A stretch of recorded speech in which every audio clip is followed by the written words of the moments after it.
Any effort to improve organizational performance should begin with attending to the quality of leadership. The only test of leadership is that somebody follows voluntarily. Robert K. Greenleaf, 1904 to 1990.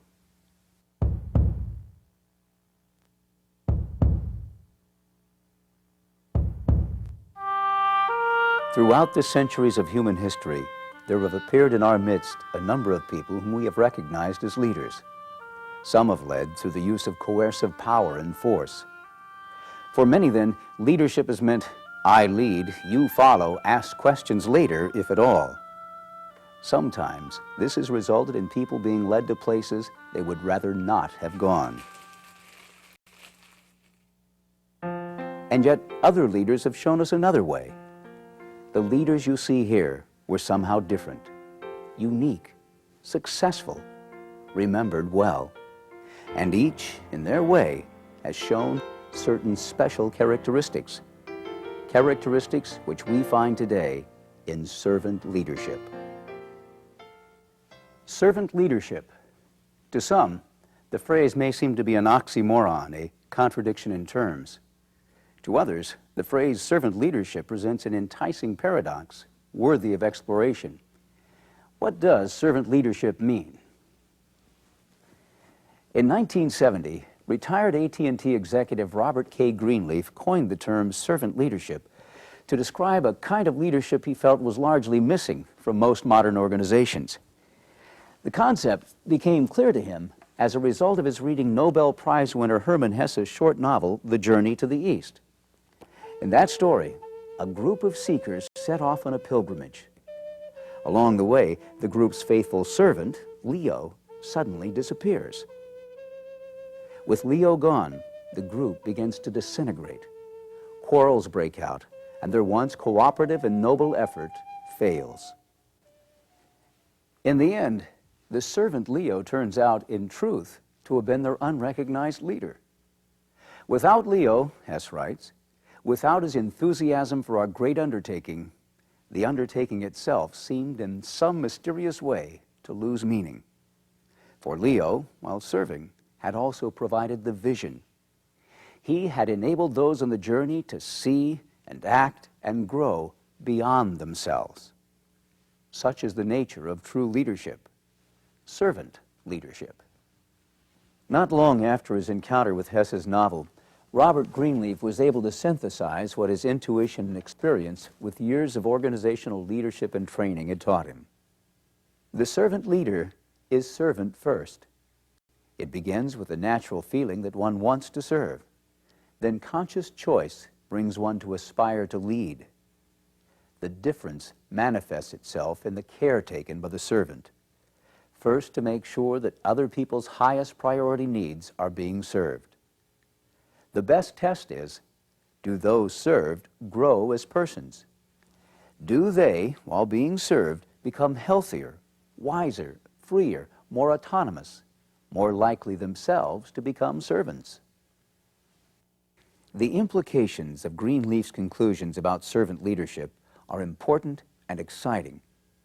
Robert K. Greenleaf came up with a vision of a new type of leadership, a type of leadership that is philosophically elegant, and yet down to earth and highly practical. As those who have tried it know, and they are many, servant leadership works. Though not a quick fix, it is both simple to grasp and easy to begin practicing. As we noted at the beginning of our program, many leaders throughout history have shown characteristics of what we can now call servant leadership. Identifying these characteristics has been the recent work of Larry Spears, Chief Executive Officer of the Greenleaf Center for Servant Leadership. Briefly stated, 10 characteristics of the servant leader are listening, empathy, healing, awareness, persuasion, conceptualization, foresight, stewardship, commitment to the growth of people, building community. The first characteristic of the servant leader is listening. Listening is quite different from merely hearing. Hearing is passive. We hear without intention. We hear traffic and sirens, children playing and dogs barking, boom boxes and elevator music. In fact, we even hear when we're sleeping. Hearing is that passive. But listening is active. It is an act of the will. Rabbi Abraham Joshua Heschel understood this. He said, "To be human is to be involved, to act and to react, to wonder and to respond. Mankind will not perish for want of information, but only for want of appreciation." Listening requires a commitment. The servant leader listens to identify the will of a person or of a group so as to make effective decisions, decisions that will be followed upon by voluntary and creative action. Pope John the 23rd was a leader who intentionally listened. Pope John's convening of the Second Vatican Council in 1962 is a perfect example of a leadership style that embraces listening. It had been nearly 100 years since the worldwide leadership of the Roman Catholic Church had gathered together for such a council. Pope John's desire to listen and his encouragement of others to listen as well led to a major revitalization of the world's largest organization. Pope John died before the council concluded its business, but his example of listening while leading has influenced human history ever since. How well do you listen? In your leadership, do you take care to make sure that everyone is heard from? Do you ask questions to get at other people's ideas? Do you summarize and reflect back what you have heard? The second characteristic of the servant leader is empathy. Empathy is not the same as sympathy. A leader who is empathetic not only feels or expresses concern for others, which is sympathy, but actually identifies with the concerns of others so as to better understand and lead. All people need to be accepted and recognized for their special talents and unique spirits. Knowing this, the servant leader assumes the good intentions of co-workers and accepts them all as people of value and worth, even when the servant leader, for the good of the organization, cannot accept certain behaviors or levels of performance. People fail. Servant leaders fail. But by exercising empathy, the servant leader can help others to see the origins and consequences of their actions in a productive way, a way that has promise for the future. Servant leaders also affirm that which in every person is good. The servant leader knows and celebrates that we are all in this together and that we are all trying to do our best. Eleanor Roosevelt, while inspecting armed forces hospitals in the South Pacific Theater during World War II, impressed another great leader, Admiral Halsey, with her empathetic leadership. Admiral Halsey reported, "When I say that she inspected those hospitals, I don't mean she shook hands with the chief medical officer, glanced into a sun parlor, and left. I mean that she went into every ward, stopped at every bed, and spoke to every patient. What was his name? How did he feel? How could she help each and every one to continue on with the job at hand?" On the home front, Eleanor took a similar empathetic leadership role in countering negative attitudes towards women who were working outside the home. She was a central figure in securing government funds for daycare centers and in getting local cities and towns to provide after-school programs and community laundries. Hers was an empathetic leadership. Do you, as you lead, consciously and consistently recognize the efforts of your co-workers? Do they feel that you understand what they put into their work, what their frustrations are, what their needs are? At the same time, do your co-workers feel they can experiment with their jobs, try something new? Do they feel they can safely admit to and learn from their mistakes and not, out of fear, feel the need to attempt to cover up mistakes? For that matter, do you as a leader admit to your own mistakes? Are you open to constructive criticism yourself? Finally, remember that the practice of empathy is neither patronizing nor condescending. It does not suggest a lowering of standards or expectations. Instead, it is a characteristic that suggests a leader's true sense of inner strength. The third characteristic of the servant leader is healing. This characteristic is especially important when it comes to working relationships. The servant leader knows that we have all been wounded by life, and that there are opportunities then that the servant leader will have to help restore wholeness in both individuals and groups. It may surprise us to think that Mother Teresa, for all her good and charitable works, was also a skilled and able organizational leader. In her lifetime, Mother Teresa opened over 50 schools, orphanages, and houses for the poor. She was also an example of a leader who practiced healing in the broadest sense. She once said, "Try to give unconditionally whatever a person needs in the moment. The point is to do something, however small, and show you care through your actions." Not all of us are called to do the work that Mother Teresa was called to do, but the way in which she led and served still applies. Healing is part of servant leadership, part of making sure that other people's priority needs are being served. So as you lead, look to see if there are wounds that need tending, like conflicts between coworkers or problems at home. This does not mean that you take on the stress of other people's problems. That is neither helpful nor healthy.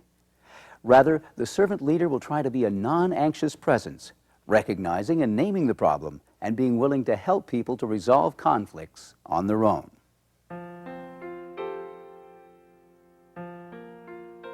The fourth characteristic of the servant leader is awareness. Awareness can be defined as the ability to see things as they really are. This involves awareness of self as well as awareness of situations. Making a commitment to foster awareness can be scary. You never know what you may discover. Again, Robert Greenleaf. Awareness is not a giver of solace. It is just the opposite. It is a disturber, an awakener. Awareness is powerful. It leads to knowledge, and knowledge is powerful. And yet when people are kept in the dark, their performance suffers. Even when painful, the results of sharing knowledge are invariably and inevitably positive. Awareness has its own rewards. In the words of Lao Tse, the 6th century Chinese philosopher and founder of Taoism, the leader does not hoard. The more he does for others, the more he has for himself. The more he gives to others, the more his own bounty increases. Cautious, he values his words.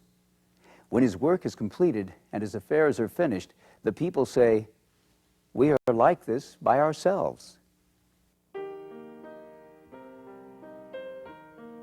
We turn now to the servant leader characteristic of persuasion. Many parents and teachers can tell you that while coercion may bring at most short-term results, it is through persuasion that lasting and positive change is achieved. Seeking to convince rather than pulling rank is one of the clearest distinctions between authoritarian leadership and servant leadership. Persuasion is an honest and healthy process whereby the leader, as Robert Greenleaf says, takes the risk of going out ahead to show the way. Others follow voluntarily because they are persuaded that the leader's path is the right one and probably better than they could devise for themselves. Along the way, both leader and follower respect the integrity and allow the autonomy of the other. John Woolman, an American Quaker who lived through the middle years of the 18th century, used the power of persuasion to bring about an end to the practice of slavery among his fellow Quakers. Woolman was not a strong man physically, but he was persistent. He accomplished his mission by journeying up and down the East Coast on foot or horseback for nearly 30 years. He visited with Quaker slaveholders time and again, man by man, mile by mile. He didn't inflame or incite. He asked questions. What does the owning of slaves do to you as a moral person? What kind of institution are you binding over to your children? By his questions, he led people to new answers. By 1770, nearly 100 years before the Civil War, no Quakers held slaves. Think about how you have come to accept new ideas or to try new ways of doing things. Think about how others have helped you grow. Has it been the result of coercion or manipulation? Or were you genuinely persuaded? The sixth characteristic of the servant leader is conceptualization, the ability to look at a problem or the mission of an organization from the perspective of conceptualization means thinking beyond day-to-day concerns. Many people who find themselves in positions of leadership are consumed by the need to achieve short-term operational goals, putting out fires, reacting instead of acting. Now, it would be unrealistic, if not unfair, to suggest that servant leaders should be above and beyond the stuff of day-to-day operations. But the servant leader nonetheless strives to keep the vision, the mission, the long-term goals of the organization always in mind. Through the practice of conceptualization, the servant leader sees the patterns created by the details, the art that comes as a result of the brushstrokes. Frank Lloyd Wright was a master of conceptualization. His visions of contemporary architecture continue to inspire and to exert great influence. While leading his apprentices at his Arizona workshop, Taliesin West, he always tried to pass on his respect and desire for integration and wholeness. In his autobiography, Wright gives us an insight into his dedication to the process of conceptualization. No house should ever be on any hill or on anything. It should be of the hill, belonging to it, so hill and house could live together, each the happier for the other. Frank Lloyd Wright never conceived of any project as existing in isolation, but always as part of a larger vision. The servant leader will do the same. And for all that conceptualization may appear to be an individual effort, the servant leader will also encourage others to conceptualize as well, to restate the corporate vision in their own terms, to dream their own dreams, and to add their own insights and interpretations.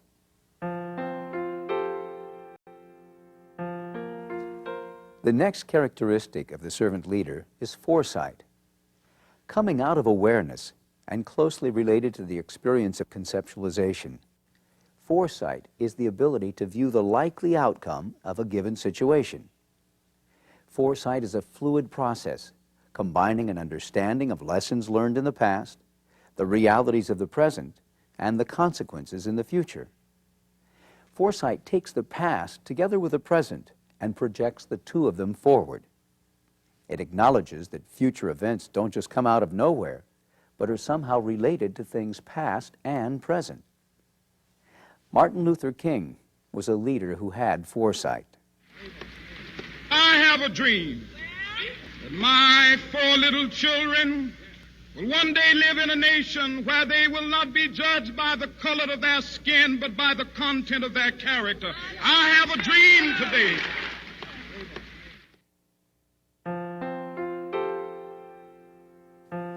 No man is good enough to govern another man without that other's consent.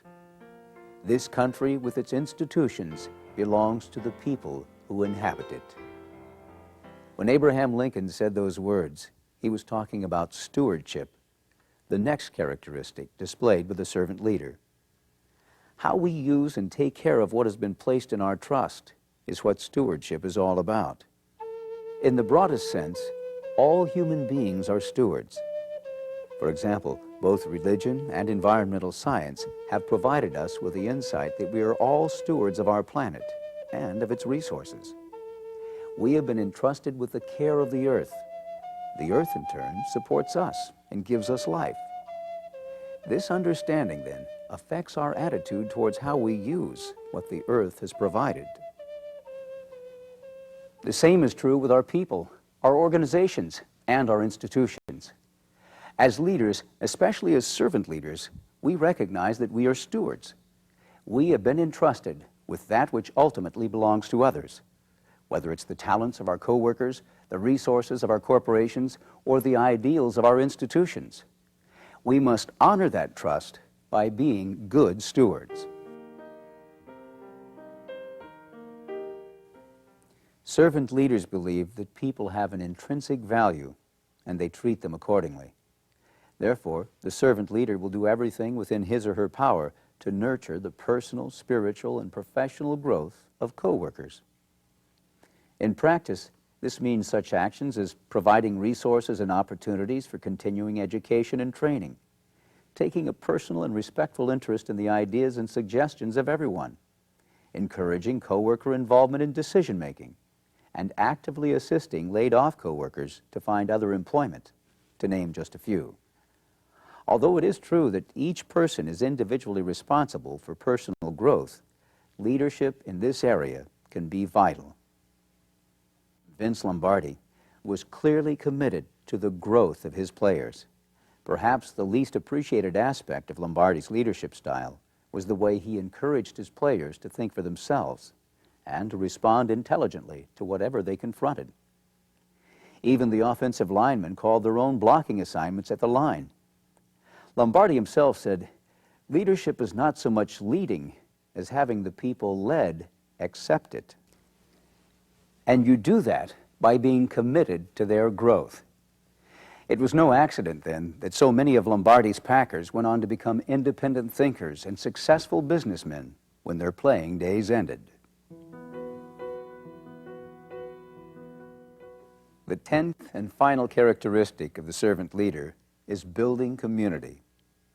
More and more these days, people are aware of the lack of and the need for the sense and support of community. The servant leader recognizes that our move towards larger and larger organizations and institutions has led to some extent to this current situation. And yet the servant leader also recognizes that creative and supportive community building can take place within these very same organizations and institutions. And when building community happens, the effects will not only be seen within, but will extend far beyond. Servant leadership promotes opportunities for corporate success because people work and live best in a community where they genuinely serve each other's needs. Kendrick B. Melrose, Chairman and CEO of the Toro Company. "I love being part of an organization that people love to work at and feel productive and feel appreciated, where they're proud of the company they work for." Jack Lowe Jr., CEO, TD Industries, named one of the top 5 best companies to work for by Fortune magazine. Working together while respecting the dignity of each individual, serving one another while providing service to the world, whether through our products or our works. This is the stuff of building community. So, there you have it, 10 characteristics of the servant leader. Now it's up to you. Making the commitment to become a servant leader is not only desirable, but possible. Each one of us has at least some of the 10 servant leader characteristics already within us.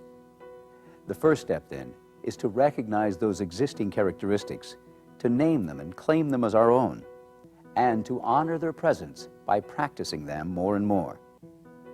The next step is to identify those other servant leadership characteristics which we would like to develop further, and then get to work. The promise of servant leadership and the benefits of servant leadership are available to us all. Anyone can be a servant leader. You don't even need to be in a traditional leadership position in order to act as a servant leader. In fact, it may be incumbent upon us all, whoever we are, wherever we may be, to serve and lead as we can. Thank you for watching. I hope I can persuade you that servant leadership principles can not only find their way into the hard reality of the world of business, but can form the basis for a corporate success story. I've long thought that servant leadership is on the right side of evolving corporate history, and it seems to be working just fine. John C. Bogle, Senior Chairman and Founder, the Vanguard Group.